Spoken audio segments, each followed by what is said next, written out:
kita melaksanakan efisiensi dan juga kemudian banyak yang kita lakukan efisiensi lah, terutama sekali di beberapa hal termasuk di di sekretariatan, Perjalanan kan dinas khusus di lu perjalanan pasti. dinas, kemudian kita satukan semua. Jadi akhirnya kita melakukan efisiensi, kemudian kita penuhi dulu SPM, standar pelayanan minimal, mungkin khusus di bidang pendidikan, kesehatan semua kita penuhi. Kemudian di beberapa hal di bidang infrastruktur kita lebih banyak kepada swakelola sebetulnya. Makanya kita memiliki UPTD di masing-masing kecamatan untuk membantu infrastruktur jalan untuk melaksanakan perbaikan dan lain-lainnya. Jadi memang untuk menyeimbangkan itu yang paling utama sekali itu kalau dari sisi pembangunan karena fiskal kita terbatas ya minimal kita ngejar di bidang SDM-nya dulu lah ya. Makanya untuk mengejar di bidang SDM itu ada beberapa hal yang kita coba kejar, termasuk di dalamnya kerjasama dengan beberapa universitas yang ada di Indonesia. Tentu saja kita butuh pemahaman masyarakat yang lebih bahwa pembangunan itu mungkin tidak secepat seperti yang diharapkan. Jadi kita minta supaya masyarakat sedikit bersabar. Cuman kan persoalannya memang jadi persoalan di masyarakat itu yang dituju itu kan bukan siapa-siapa, taunya bupati. Mau itu kewenangannya provinsi, mau itu kewenangannya pusat, dia taunya bupati. Jalan yang ada di hadapannya itu aja bilangnya Pak Bupati jalanan rusak, padahal kewenangannya pusat. Nah ini tentu saja menjadi satu problem, tapi karena kita memang seorang birokrasi ya, birokrasi yang berjalan mau nggak mau, ya kita harus terus berjalan lah bersama, harus beriringan. Bersamaan searah, jadi biar pembangunan itu bisa terus berjalan dengan lancar.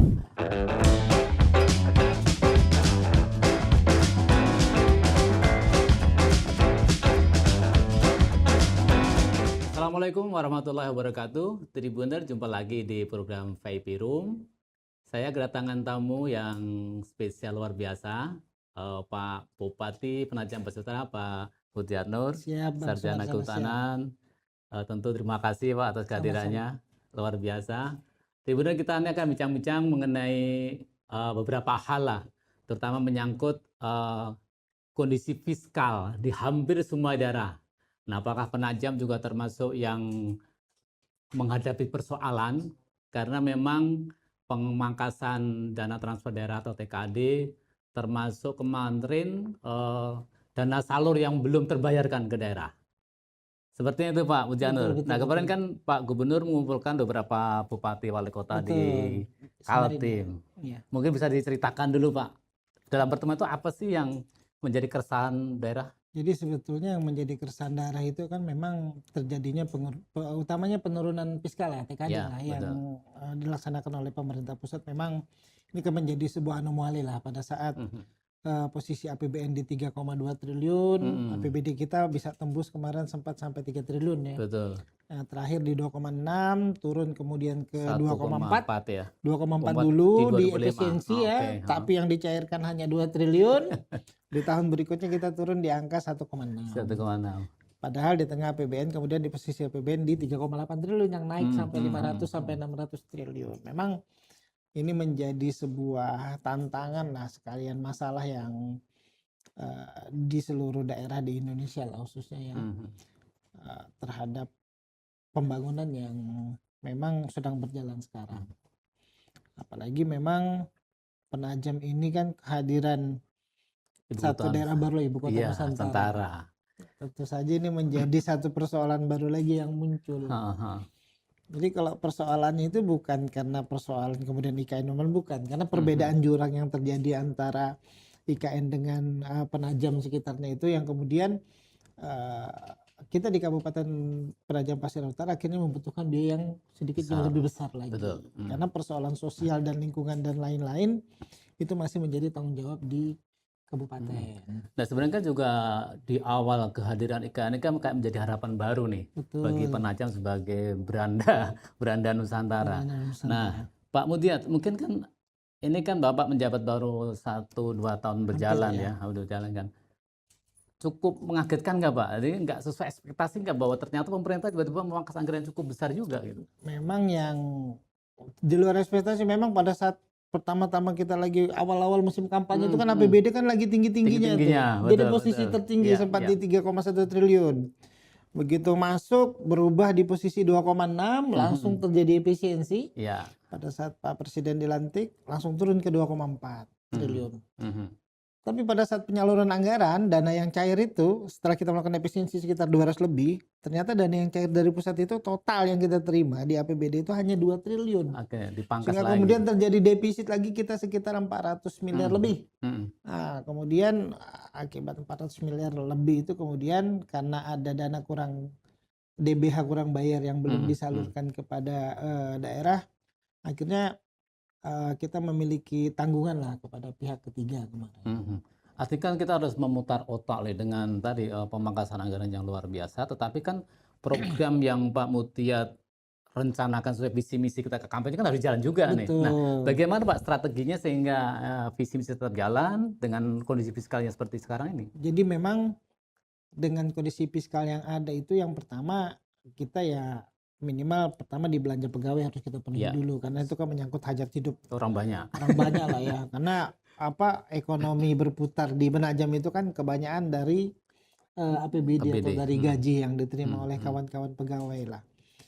Yang kedua kita melaksanakan efisiensi dan juga kemudian banyak yang kita lakukan efisiensi lah, terutama sekali di beberapa hal termasuk di di sekretariatan, perjalanan dinas, kemudian kita satukan semua. Jadi akhirnya kita melakukan efisiensi, kemudian kita penuhi dulu SPM, standar pelayanan minimal, mungkin khusus di bidang pendidikan, kesehatan semua kita penuhi. Kemudian di beberapa hal di bidang infrastruktur kita lebih banyak kepada swakelola sebetulnya. Makanya kita memiliki UPTD di masing-masing kecamatan untuk membantu infrastruktur jalan untuk melaksanakan perbaikan dan lain-lainnya. Sehingga kemudian beberapa persoalan dasar seperti air minum kita kan malah meningkat ini. Pasokan pelayanan kita lebih meningkat daripada tahun-tahun sebelumnya.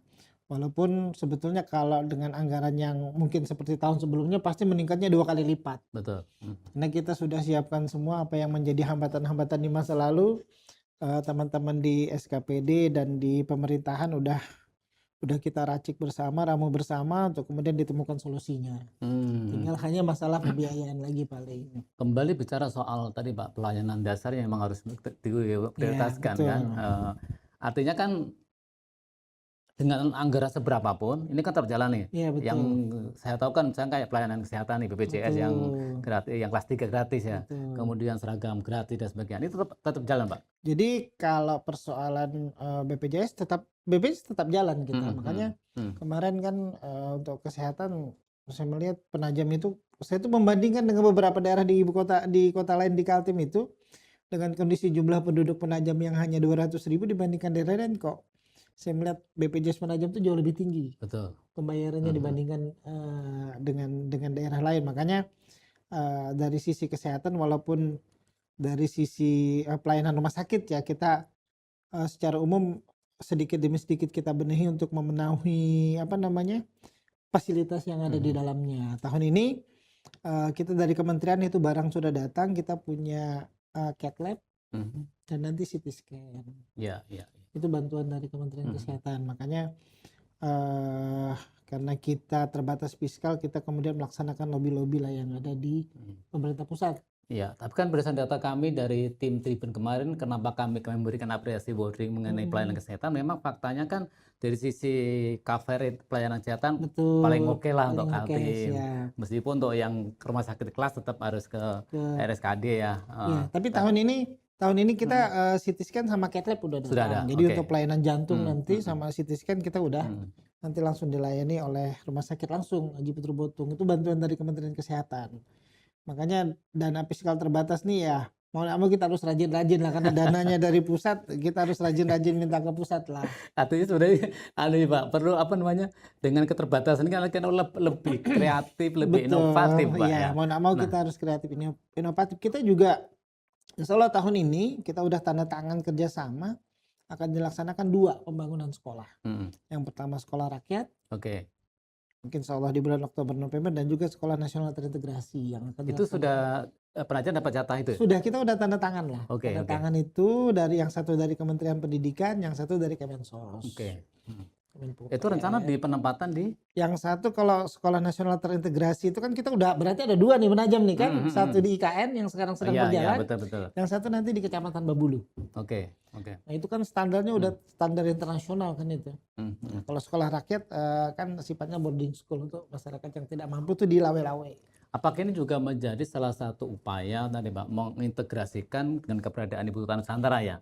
Ya artinya kan sekali lagi dengan kondisi apapun Penajam kan menjadi tadi beranda atau ya. ibaratnya kan yang Jadi paling gerbang. terdekat lah, bahkan termasuk daerah inti kawasan Ibu Kota Nusantara gitu. Betul. Untuk menyeimbangkan itu Pak, strateginya kira Pak apa Pak lihat? Jadi memang untuk menyeimbangkan itu yang paling utama sekali itu kalau dari sisi pembangunan karena fiskal kita terbatas ya minimal kita ngejar di bidang SDM-nya dulu lah ya. Oke. Makanya untuk mengejar di bidang SDM itu ada beberapa hal yang kita coba kejar termasuk di dalamnya kerjasama dengan beberapa universitas yang ada di Indonesia. Saat ini kan yang sedang ada di Penajam kan ada universitas tuh Gunadarma. Terus yang kedua Parahyangan. Selain itu juga kita kerjasama dengan beberapa universitas untuk melaksanakan afirmasi sebetulnya. Dengan IPB kemarin, dengan UI, kemudian dengan UGM. Nah, jadi ada beberapa dengan Parahyangan juga, kemudian dengan kemudian di Bali kita kemarin kita ada beberapa kerjasama melaksanakan kerjasama pendidikan dalam rangka peningkatan mutu kualitas SDM lah yang ada di Penajam. Nah sekarang gini Pak, memang kan faktanya ketika pembangunan Ibu Kota Nusantara sedang masif-masifnya, kan pertumbuhan ekonomi kan cukup mengikuti nih. Penajam kan begitu luar biasa, investasi besar, juga sumber pendapatan daerah juga besar. Nah dengan kondisi ini IKN sudah mulai landai Pak, ini kan pembangunan sudah settle tinggal beberapa infrastruktur yang dibangun. Betul. Nah tadi mungkin menyambung tadi Pak, selain peningkatan sumber daya manusia dengan keberadaan beberapa perguruan negeri, nah untuk peningkatan skill Pak, makanya kadang saya berpikir ya harusnya Penajam sebagai tuan rumah harus punya dong kontribusi ke IKN gitu, Pak. Makanya kita sebetulnya lagi coba bersama-sama kawan-kawan dari Dinas Tenaga Kerja kemarin kan kita pengen ada pendirian BLK sebetulnya di Penajam Pasir Utara dengan beberapa syarat yang diminta oleh kementerian lah. Kemarin kita sudah coba penuhi, terakhir persoalan hibah tanah kan. Tapi tiba-tiba dari kementerian itu dananya di stop lagi. Dengan alasan keterbatasan anggaran. Nah ini juga menjadi salah satu pemacu kita lah. Tapi kita di beberapa hal ada di beberapa teman-teman khususnya kayak di PDAM apa segala kita ada melaksanakan kerjasama juga dengan Kementerian Tenaga Kerja kemudian melatih beberapa orang pemuda dari Penajam untuk melaksanakan pelatihan kegiatan yang ada di khususnya di bidang air ada kita melaksanakan kerjasama untuk meningkatkan SDM yang ada.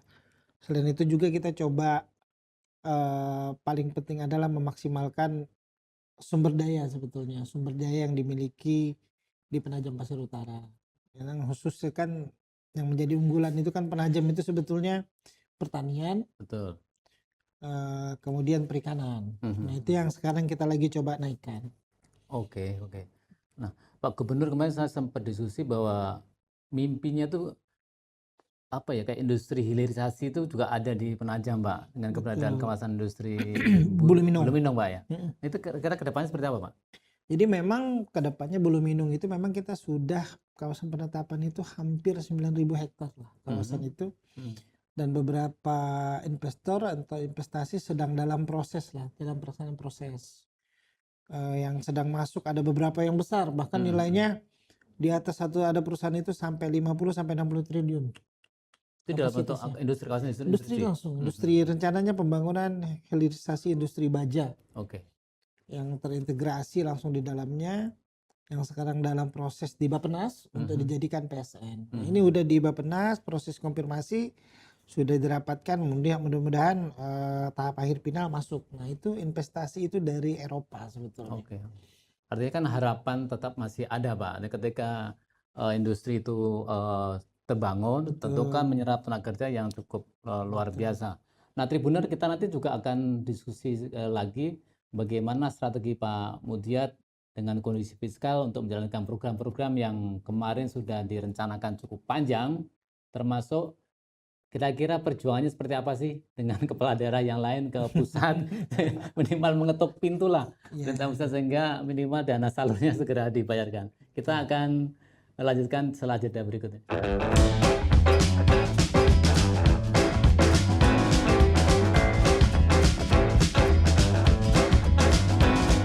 Ya, bersama saya Sumarsono, pemimpin Kasih Penkatim, dan tamu saya Pak Mudiyat Nur, Bupati Penajam Pasir Utara. Pak, kita tentu tidak berhenti saja lah ketika fiskal daerah lagi turun.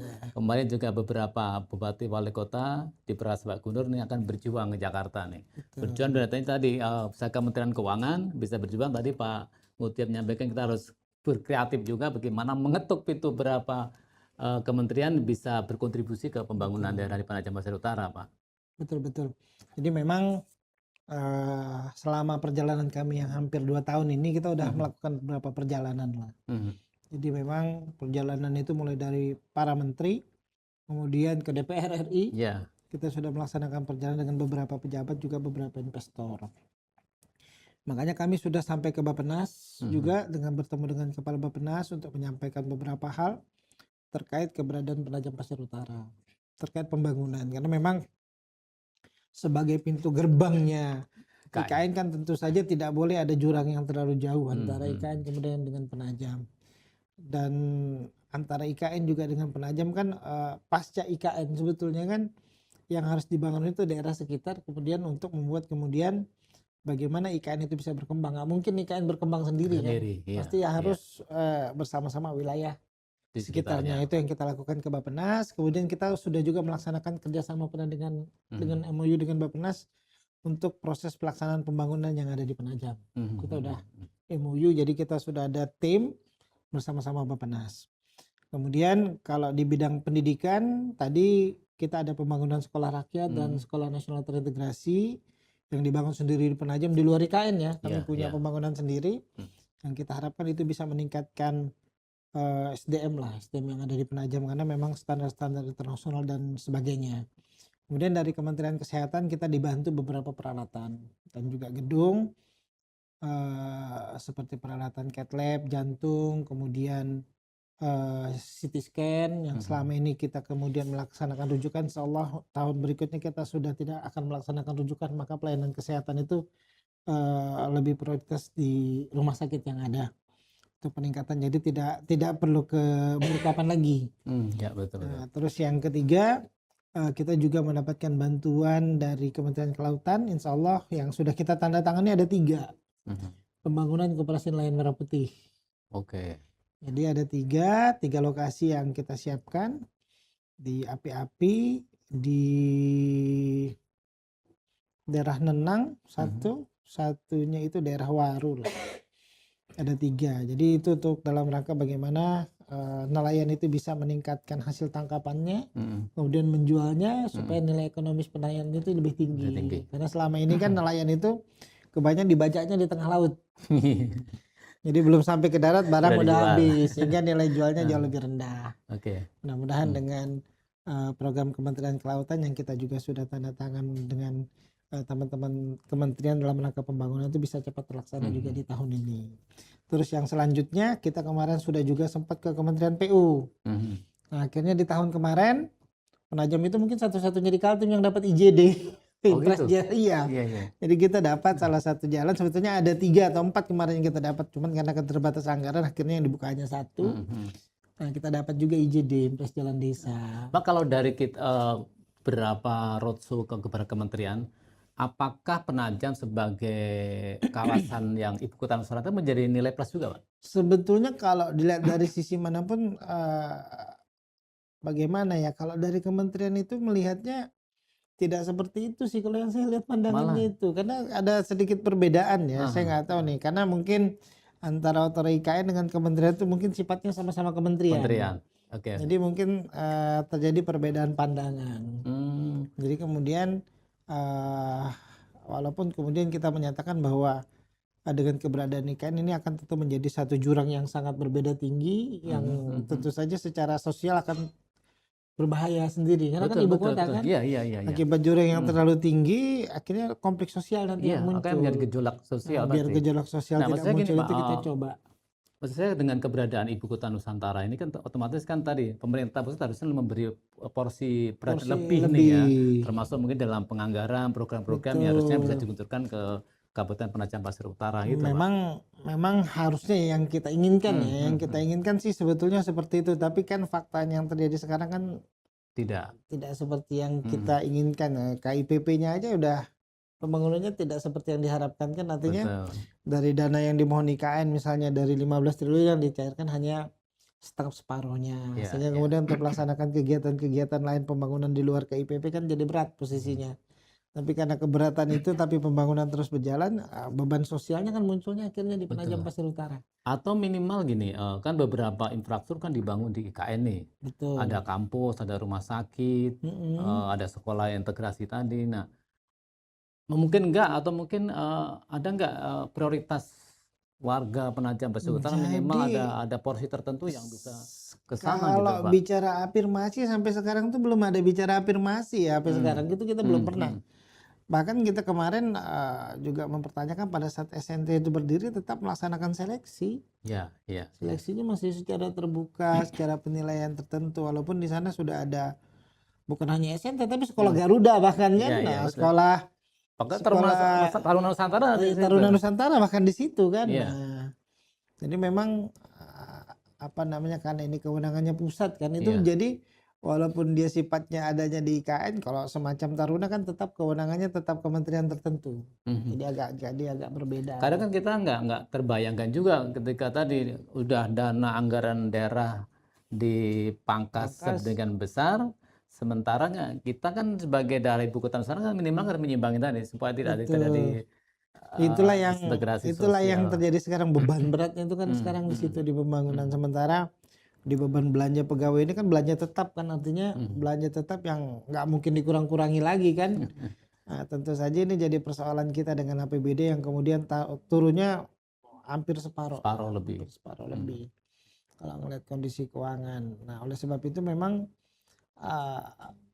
ya namanya kita sekarang pemerintah daerah itu menunggu SK-nya tetap berpihaknya pada pusat ya, karena satu kesatuan mau nggak mau kita nunggu nih.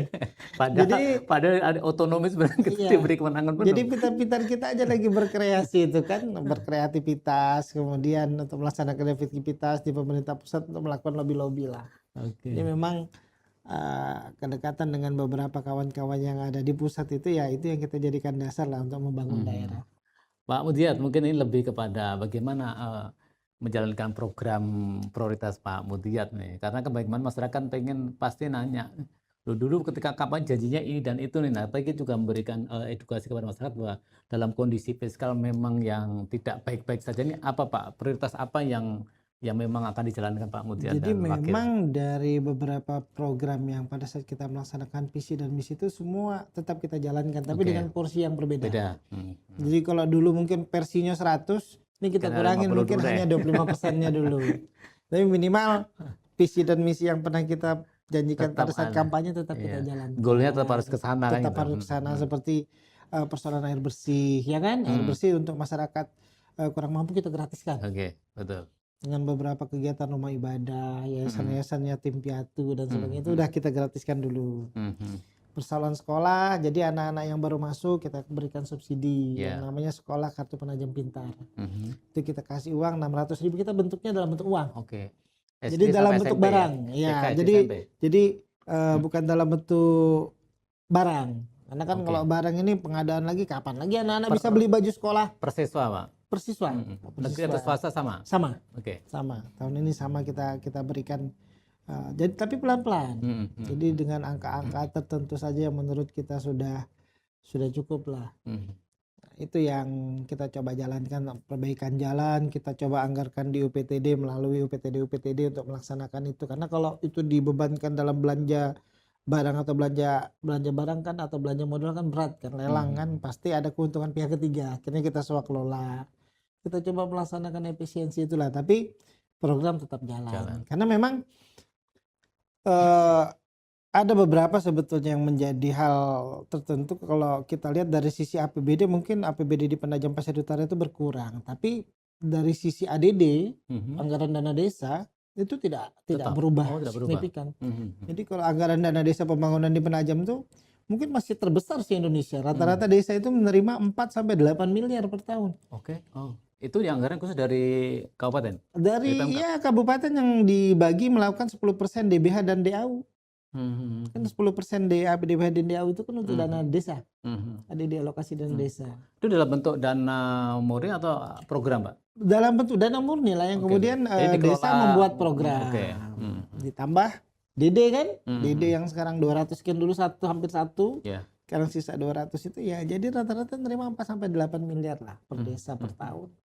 Mungkin terbesar di Indonesia. Bisa, betul. Apalagi kalau kita sinergikan dengan program kayak Koperasi Desa Merah Putih itu kan desa lebih maksimal juga, Pak. Jadi sebetulnya tergantung sebetulnya kan, karena memang kalau sinergi yang terjalin bagus antara desa nanti dengan pengurus Koperasi Merah Putih pasti akan jalan. Karena kebutuhan desa itu sebetulnya kan banyak kan. Betul. Kalau sinergi terjadi terus wirausahawannya ada yang terjadi di desa, saya yakin bisa jalan lah itu. Walaupun nanti akan bersaing nanti dengan BUMDes juga termasuk di dalamnya. Iya, kadang kita berpikirnya, oke lah kita berpikir positif lah. Bahwa karena kan program pemerintah kan sudah jalan. Suka nggak suka Koperasi Desa Merah Putih kan sudah jalan juga. Iya, makanya harus dinikmati lah, dimanfaatkan kan, mau nggak mau kan. Nah itulah nanti kita tinggal kolaborasikan dengan kawan-kawan di desa biar itu bisa sinergi dengan selaras juga bisa berkolaborasi untuk bisa jalan. Jadi apapun kondisi fiskal apapun program tetap jalan tentu dengan step by step tahap pokoknya dinikmati lah ya kan dinikmatin yang ada dijalanin nggak ada ya sudah ya kan begitu, tinggal kita pintar-pintar aja lagi.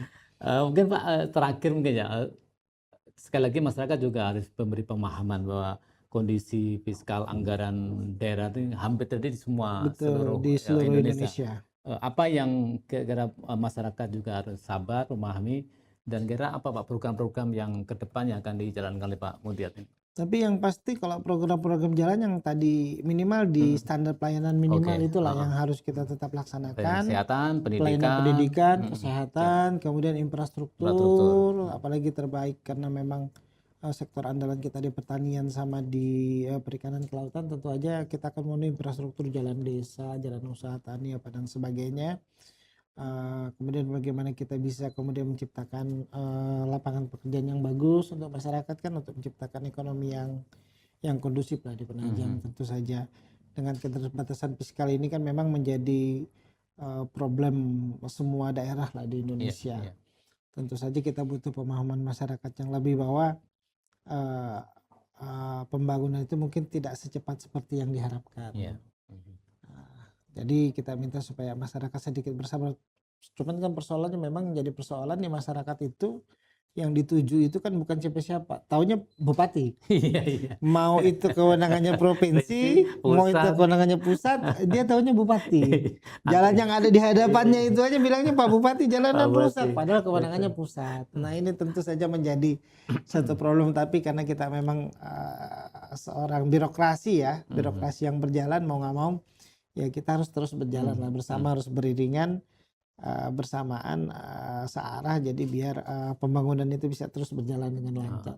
Mungkin satu lagi Pak, tentu kan dengan melihat kondisi TKD yang dikurangi, tentu kan juga perlu optimalisasi pendapatan daerah. Pak, apa Pak kira-kira yang menjadi harapan Pak? Jadi memang kita lagi memang menggiatkan beberapa optimalisasi. Kemarin kita ada salah satunya itu misalkan salah satu perda lah untuk melaksanakan peningkatan PAD.